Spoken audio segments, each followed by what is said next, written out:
ठीक है, बाजार गए दूध लेने, ठीक है, आप लेके आए 1 लीटर दूध, ठीक है, वो लेट सपोज आप पॉलीथीन में दूध लेके आए, ठीक है। अब आप घर पे आए और उसको आपने डाल दिया किसी भी जग में डाल। Hello friends, welcome back to the another video. दोस्तों, ये वाला जो वीडियो है बहुत ही इंपॉर्टेंट होने वाला है, क्योंकि इस वाले वीडियो में हम साइंस का एक मोस्ट इंपॉर्टेंट जो टॉपिक है वो है केमिस्ट्री, उसका क्या करने वाले, स्टार्ट करने वाले, ठीक है। अब इस वाले वीडियो में मैं जो है मेरे हैंड रिटन नोट्स जो भी मैंने बनाया, नोट्स की मदद से हम क्या करेंगे, क्या केमिस्ट्री पढ़ने की कोशिश करेंगे, ठीक है। अगर आपका रिस्पॉन्स अच्छा आता है इस वाले लेक्चर पर तो हम इसको कंटिन्यू करेंगे, ठीक है। तो चलिए विदाउट एनी डिले वीडियो को स्टार्ट करते हैं। हम जानते हैं जो केमिस्ट्री हमारी आरआरबी ग्रुप डी एग्जाम में जो मोस्ट इंपॉर्टेंट रोल प्ले करने वाले हैं, ठीक है, क्योंकि ये आएगी 7 से 8 मार्क्स की भैया, ठीक है। तो अगर हम ऐसा इसमें क्या करना पड़ा, हमको थ्योरी पढ़नी पड़ेगी। जब तक थ्योरी नहीं पढ़ेंगे ना, हमारे कंसेप्ट क्लियर नहीं होंगे, और अगर कंसेप्ट क्लियर नहीं होंगे तो क्वेश्चन नहीं बनेंगे, ठीक है। अगर आप डायरेक्ट चाह रहे हो कि क्वेश्चन बन जाए तो नहीं बनेंगे। सबसे पहले आपको थ्योरी पढ़नी पड़ेगी, कंसेप्ट पढ़ना पड़ा, फिर क्वेश्चन बनेंगे जाके, ठीक है। क्वेश्चन बनने की थर्ड स्टेप है, ठीक है। तो इसमें हम थ्योरी कवर करेंगे ना, वो नहीं ज़्यादा लेंथ वाली नहीं करेंगे, बिल्कुल ऐसे एग्जाम टाइम के रिलेवेंट रहेगी, ठीक है। तो चलिए विदाउट एनी डिले वीडियो को स्टार्ट करते हैं। देखिए यहाँ पर सबसे पहले हम सिलेबस की बात करते हैं। देखिए सबसे पहले इंट्रोडक्शन, फिर एटम आएगा जिसको हिंदी में बोलते हैं परमाणु, में हिंदी भी लिख देता हूँ। फिर आएगा मेटर, मेटर को बोलते हैं द्रव्य। फिर सॉल्यूशन, विलियन बोलते हैं इसको। केमिकल रिएक्शन, केमिकल बॉन्डिंग, ठीक है। पीरियोडिक टेबल आएगी, आवर्त सारणी हमारी। मेटल एंड नॉन मेटल, अधातु और धातु है। ऑर्गेनिक केमिस्ट्री आएगी और इन्वायरमेंटल केमिस्ट्री, ठीक है। ये हमारा सिलेबस है, ठीक है। चलिए आगे चलते हैं। तो चलिए स्टार्ट करते हैं लेक्चर विदाउट एनी डिले, ठीक है। Just minute. देखिए सबसे पहले बात हो रही मेटर। तो केमिस्ट्री के अंदर मेटर क्या होता है, क्योंकि केमिस्ट्री स्टार्ट हो रही है हमारी मेटर से, ठीक है। ये बिल्कुल जीरो से स्टार्ट हो रही क्लास। तो फर्स्ट टॉपिक है हमारा मेटर। चलिए मेटर को समझते हैं। तो यहाँ पे मैंने लिख रखा है मेटर का हिंदी मतलब होता है द्रव्य, ठीक है। आपको दो चीज़ों में डिफरेंस पता होना चाहिए। कौन कौन से दो चीज़ों, एक तो द्रव्य और एक द्रव, ठीक है। द्रव्य का मतलब होता है मेटर, ठीक है, और द्रव का मतलब होता है लिक्विड, ठीक है। तो इन दो चीज़ों में डिफरेंस पता होना चाहिए हमको, ठीक है। तो पहला है द्रव्य से हम स्टार्ट करें। तो द्रव्य क्या होता है, जो क्या करता है, कुछ जगह घेरता है, उसको हम क्या बोलते हैं, द्रव्य, ठीक है। अब इसका एग्जाम्पल क्या हो सकता है, बेसिकली जगह क्या क्या, बहुत सारी चीज़ें जगह घेरती है। आप जहाँ पे बैठे हो, अगर रूम में बैठे हो तो आपके सामने टेबल होगी, वो जगह घेर रही है। आपका मोबाइल होगा, वो जगह घेर रहा है। कुछ भी चीज़ें रखी हुई है आपके सामने, कुछ भी टेबल कुर्सी रखी हुई है तो वो भी जगह घेर रही है, ठीक है। तो बेसिकली जो भी चीज़ें जगह घेरती है वो हमारे मेटर द्रव्य के अंदर का आ जाती है, ठीक है। तो उम्मीद करता हूँ यहाँ तक कोई दिक्कत नहीं होगी। चलिए आगे चलते हैं। अब बात करते हैं, हमको दो चीज़ें को और समझना होगा। कौन कौन सी, एक तो हमको मास द्रव्यमान, और उसके बाद वॉल्यूम को समझना होगा। उसके बाद हम आगे चलते हैं, ठीक है। ज़्यादा बिल्कुल शॉर्ट में समझेगा। सबसे पहले मास को समझना होगा हमको, ठीक है। तो सबसे पहले इसका एग्जाम्पल लेते हैं अपन। लेट सपोज आपने अब बचपन में कभी क्रिकेट खेला हो या अभी खेला हो या कुछ भी चीज़ें खेली हो, तो आपने बॉल देखी होगी। आपके पास दो टाइप की बॉल होगी। एक बॉल तो रहती है हमारे पास खोखली बॉल रहती है, या प्लास्टिक की बॉल बोल लो इसको। ये वाली हमारे पास प्लास्टिक की बॉल है, और ये वाली रबर की बॉल है, टेनिस की बॉल, ठीक है, टेनिस की बॉल है। तो बेसिकली जो टेनिस की बॉल रहती है वो कैसी रहती है, वो अंदर से जो रहती है ना, बिल्कुल कैसी रहती है मैं बताता हूँ, 2 मिनट। वो अंदर से बिल्कुल भरी हुई रहती है, ऐसी रहती है, ठीक है। और जो प्लास्टिक की बॉल रहती है वो सिर्फ किनारे किनारे पर रहती है, अंदर से तो बिल्कुल क्या रहती है, खोखली रहती है, ठीक है। तो अब हमको द्रव्यमान समझना। तो सबसे पहले इसकी डेफिनेशन हम यहाँ पे देखते हैं, ठीक है। द्रव्यमान का मतलब होता है किसी वस्तु में उपस्थित पदार्थ की मात्रा, ठीक है। मतलब किसी भी वस्तु के अंदर जो पदार्थ की मात्रा होती है उसी को हम क्या करेंगे, द्रव्यमान बोलेंगे, ठीक है। तो बेसिकली पदार्थ की मात्रा का मतलब ये यही है, होता है कि जो वस्तु है उसके अंदर वो मतलब कितनी भरी हुई है वस्तु, ठीक है। तो जैसे हमारी टेनिस की बॉल थी तो ये अंदर से इतनी भरी हुई थी, तो ये हमारा क्या कहलाएगा, द्रव्यमान कहलाएगा, ठीक है। उम्मीद करता हूँ द्रव्यमान क्लियर हो गया होगा। नाउ वॉल्यूम को देखते हैं हम। तो वॉल्यूम क्या होता है, कितना स्थान घेरता है, ठीक है। अब देखिएगा ये वाली जो है, इस बॉल ने हमारा कितना स्थान घेरा है, बेसिकली इतना स्थान घेरा है आसपास, ठीक है। लेट सपोज यहाँ पर खाली जगह है और यहाँ पे मैं बॉल रख देता हूँ तो बॉल इतना स्थान घेर लेगी, ठीक है। तो इसी को हम क्या बोलेंगे, आयतन बोलेंगे, ठीक है। तो मैं क्लियर हो गया होगा द्रव्यमान और आयतन क्या होता है बेसिकली, ठीक है। द्रव्यमान का जो मात्रक होता है वो किलोग्राम में होता है, और आयतन का होता है मीटर क्यूब में होता है। चलिए आगे चलते हैं। अब बेसिकली एक और टर्म निकल के आते हैं हमारे पास, वो आती है डेंसिटी। तो डेंसिटी बेसिकली क्या होता है, घनत्व होता है, ठीक है। ये किसका रेशियो होता है, जैसे मास और वॉल्यूम का ही रेशियो होता है। मास मतलब क्या होता है, द्रव्यमान, और वॉल्यूम मतलब क्या होता है, आयतन, जो कि हमने पिछली बार में डिस्कस कर लिया, ठीक है। तो अगर मास बढ़ेगा हमारा तो क्या होगा, द्रव्यमान भी बढ़ेगा, सॉरी डेंसिटी भी बढ़ेगी, ठीक है। चलिए ये तो रहा थोड़ा सा बेसिक डेफिनेशन। अब आगे चलते हैं हम स्टेट ऑफ मैटर, मतलब द्रव्य की अवस्था है। ठीक है, अब मैटर का मतलब अभी मैंने बताया, इसका मतलब होता है द्रव्य। ठीक है, तो द्रव्य की बहुत सारी अवस्था होती है हमारे पास। ठीक है, तो बेसिकली हमारे पास जो होती है 5 टाइप की अवस्था होती है, लेकिन जनरली आपने अधिकतर तीन टाइप की अवस्था के बारे में सुना होगा। कौन कौन सी? एक तो सॉलिड सुना होगा, एक लिक्विड सुना होगा और एक गैस सुना होगा। ठीक है, इसके अलावा भी क्या होती है, 2 हमारे पास होती है, लेकिन वो जनरली हम पढ़ते नहीं है। एक होती है प्लाज्मा और एक होती है बोस-आइंस्टीन। ठीक है, तो बेसिकली हमारे पदार्थ की टोटल 5 अवस्था होती है। तो यहाँ से MCQ जरूर बनेगा, तो आपको पता होना चाहिए ये 5 अवस्था होती है। बेसिकली ये जो नोट्स है ना, बिल्कुल शॉर्ट नोट्स ही है, हम बिल्कुल डीप में नहीं जाएंगे और बहुत जल्दी जल्दी हमारा सिलेबस कवर कर लेंगे। ठीक है, जो मेन चीज़ें पढ़ेंगे।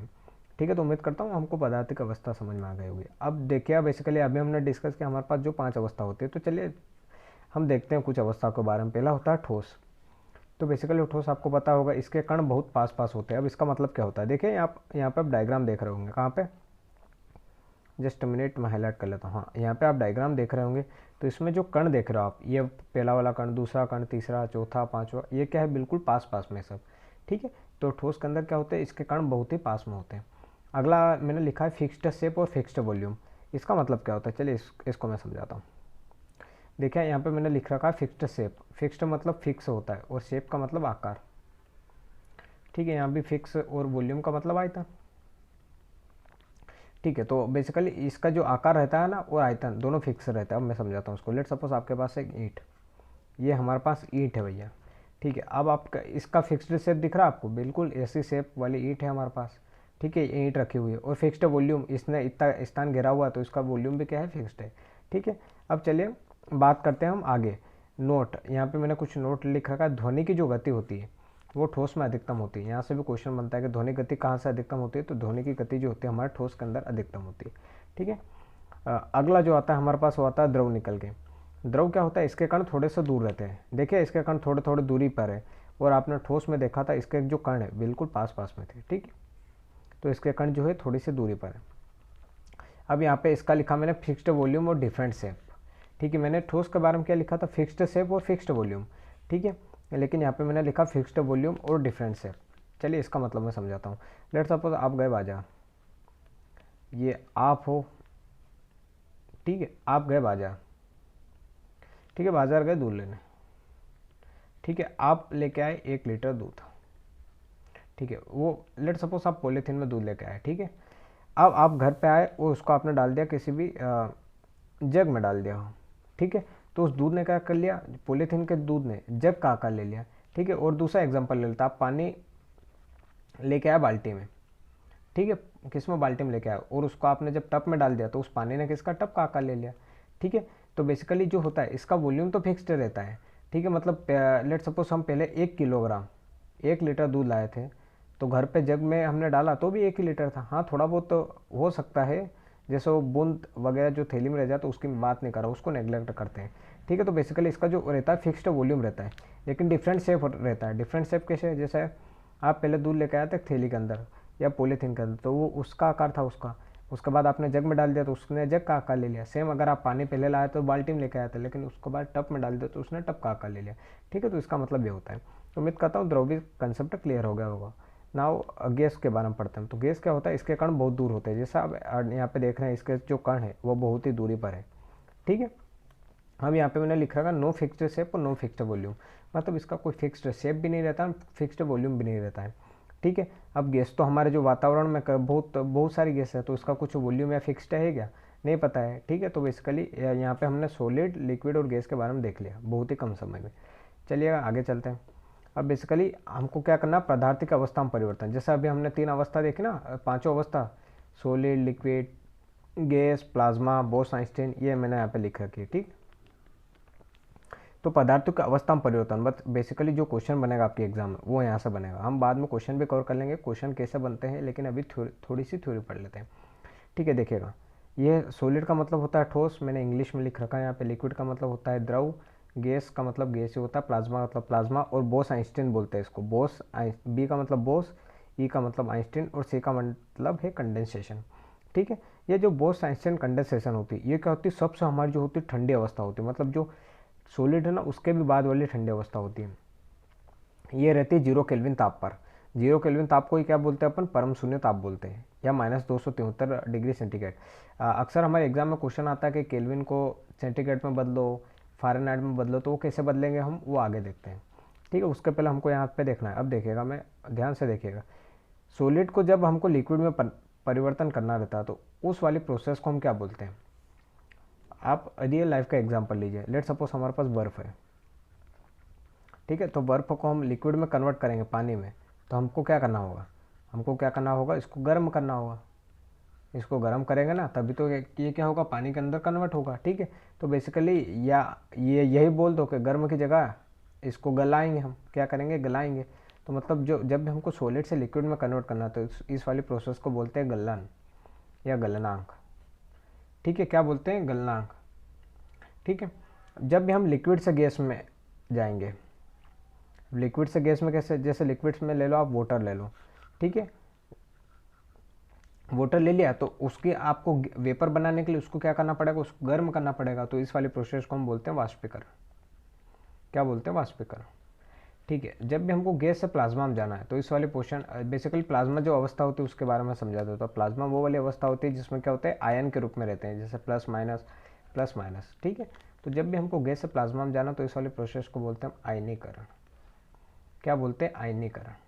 ठीक है, तो उम्मीद करता हूँ यहाँ तक समझ में आ गया होगा। एक बार मैं रिपीट कर देता हूँ, जब भी सॉलिड से लिक्विड में जानते हैं उसको गलनांक बोलते हैं, लिक्विड से गैस में जाते हैं उसको वाष्पीकरण बोलते हैं, और गैस से प्लाज्मा में जाते हैं उसको आयनीकरण बोलते हैं।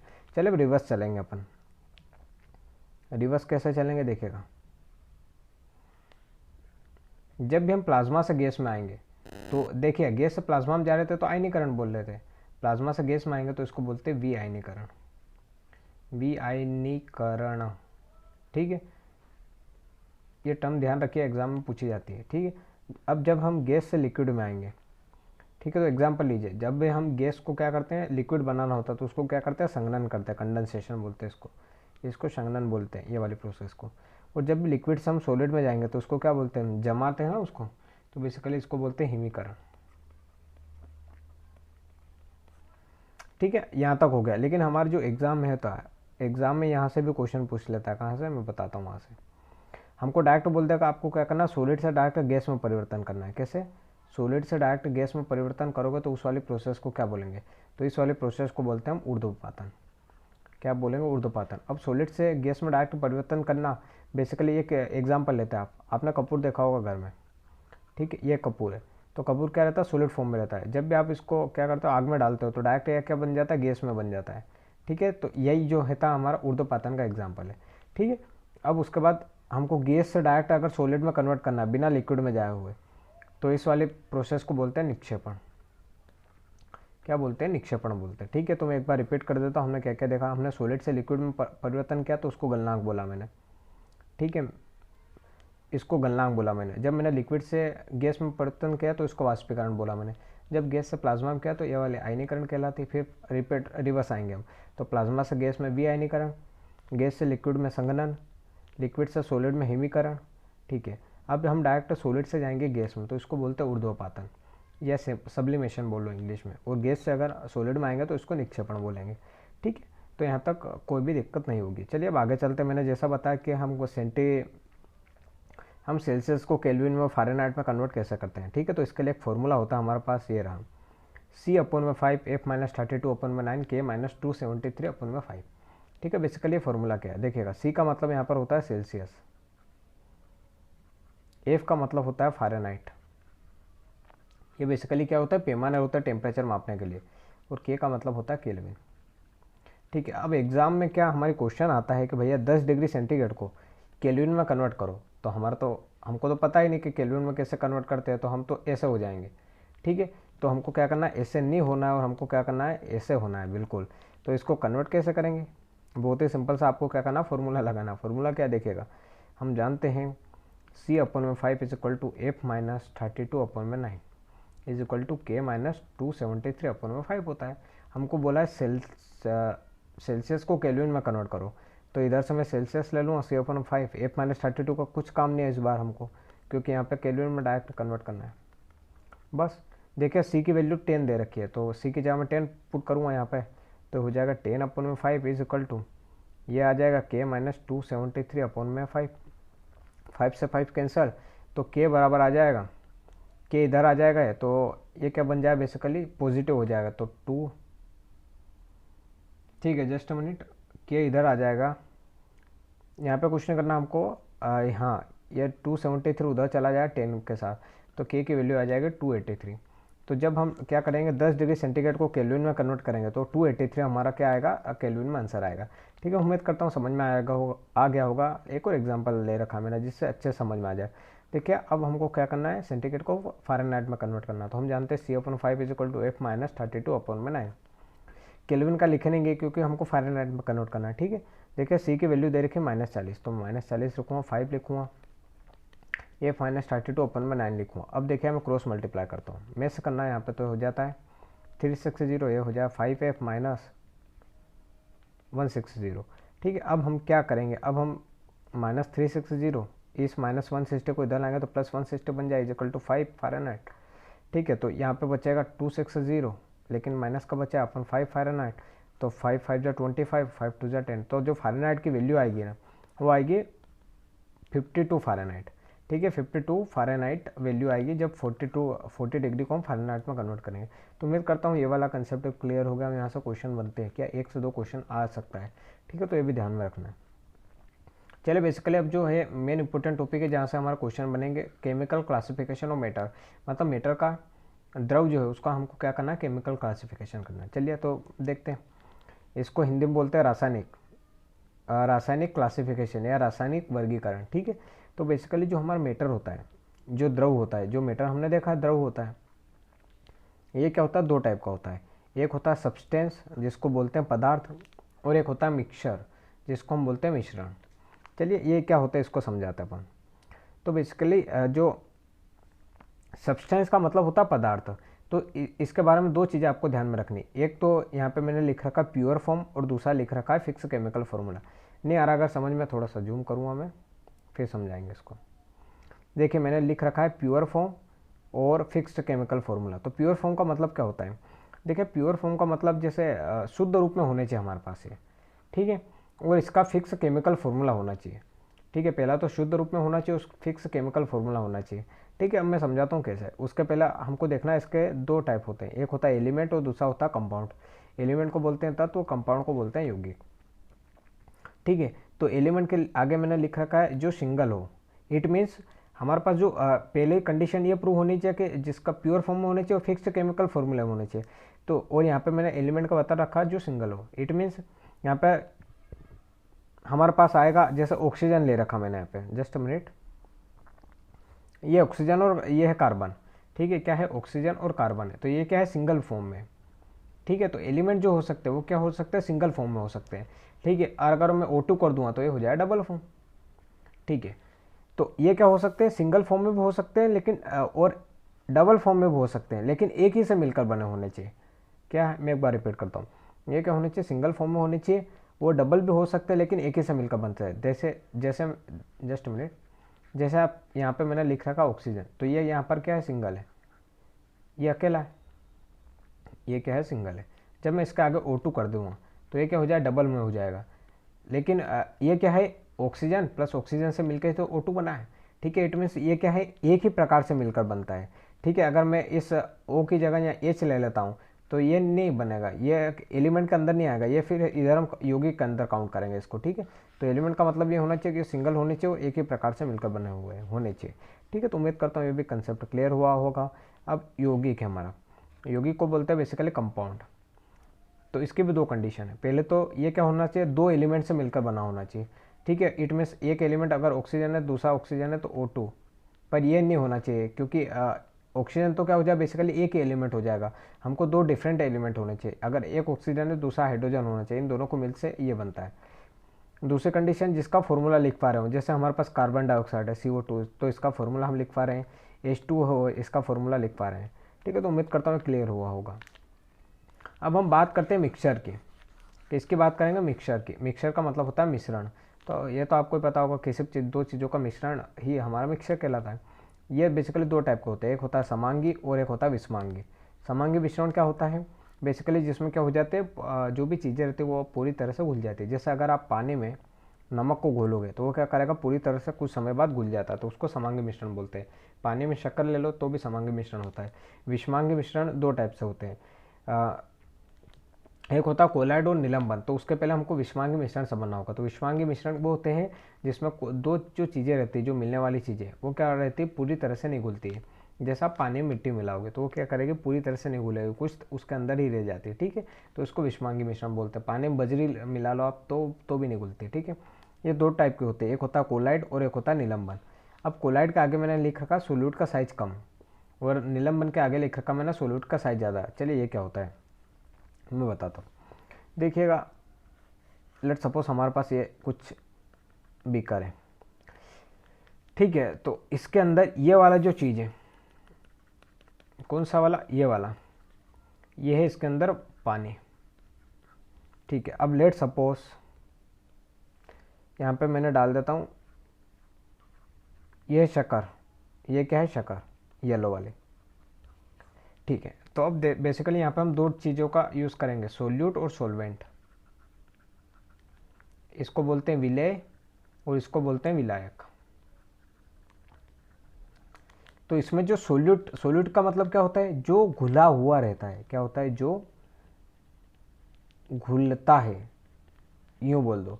और सोलवेंट क्या होता है, जो पहले से रहता है या जिसके अंदर घुलता है, या जिसके अंदर घुलता है, ठीक है। तो बेसिकली विलायक यहाँ पर इस वाले डायग्राम में देखिए विलायक क्या हो जाएगा, इस डेफिनेशन को पढ़िए, विलायक बताइए। तो विलायक यहाँ पर हो जाएगा पानी, क्योंकि ये जो चीनी है हमारा शक्कर, ये किसके अंदर घुल रहा है, पानी के अंदर। तो पानी यहाँ पर क्या हो जाएगा, हमारा पानी हो जाएगा विलायक। पानी को हम विलय नहीं बोल सकते, क्योंकि विलय जो है, विलय तो घुल रहा है और पानी के अंदर घुल रहा है, और इसकी मात्रा भी कम है। विलय की मात्रा क्या होती है, कम रहती है, ठीक है। तो यही मैं यहाँ बताना चाह रहा हूँ। जो कोलाइड रहता है उसमें जो विलय का साइज रहता है ना, वो कम हो जाता है। मतलब वो मतलब पूरी तरह से तो नहीं घुल पाता, मतलब लेकिन थोड़ा सा घुल जाता है। जैसे पानी के अंदर आप कीचड़ घोलोगे तो लगभग वो घुल ही जाता है, थोड़ा सा रह जाता है। लेकिन अब निलंबन की बात करते हैं तो यहाँ पे सोल्यूट का साइज ज़्यादा रहता है। अब पानी में रेत घोलो, घुलती ही नहीं हो, थोड़ी बहुत ही अगर घुलेगी, ठीक है। तो बेसिकली इसको निलंबन बोलेंगे, जिसमें सोल्यूट का साइज ज़्यादा होगा। उम्मीद करता हूँ क्लियर है, उम्मीद करता हूँ क्लियर हो गया होगा। अब देखिए, बेसिकली हमारे पास दो टाइप की चेंजेस रहते हैं, रासायनिक और भौतिक परिवर्तन। यहाँ से भी एग्जाम में क्वेश्चन पूछे जाते हैं। तो रासायनिक परिवर्तन क्या होता है, ऐसा परिवर्तन जिसमें कुछ नया पदार्थ बने। ध्यान से सुनिएगा, ऐसा परिवर्तन जिसमें कुछ क्या बने, नया पदार्थ बने। जैसे फॉर एग्जांपल हम दूध से दही बनाएंगे, तो इसमें दूध जो है एक पहला अलग पदार्थ है, और दही जो है एक नया पदार्थ बन गया, ठीक है। तो ऐसा जिसमें नया पदार्थ बने और उसको हम क्या कर सकते हैं, वापस बना नहीं सकते। जैसे आप दूध से दही दही से दूध नहीं बना सकते वापस में, ठीक है। उसके बाद भौतिक परिवर्तन की बात करते हैं। तो जिसमें कोई नया पदार्थ, तो क्या लिखा मैंने, जिसमें कोई नया पदार्थ नहीं बने, बस उसी पदार्थ की अवस्था परिवर्तन हो जाती है। इसमें क्या करता, कुछ भी नया पदार्थ नहीं बनता। जैसे आप पानी को क्या कराओगे, पानी से बर्फ़ बनाओगे, तो इसमें क्या हुआ, कुछ नया पदार्थ नहीं बना, वही तो पानी को आप जमा दिया तो वही क्या बन गया, बर्फ़ बन गया, ठीक है। तो बेसिकली वही वाली चीज़ है इसमें, ठीक है। मैंने नोट पे लिख रखा, अधिकतर रासायनिक अभिक्रिया नॉन रिवर्सिबल होती है, मतलब रासायनिक अभिक्रिया को हम वापस परिवर्तन नहीं कर सकते।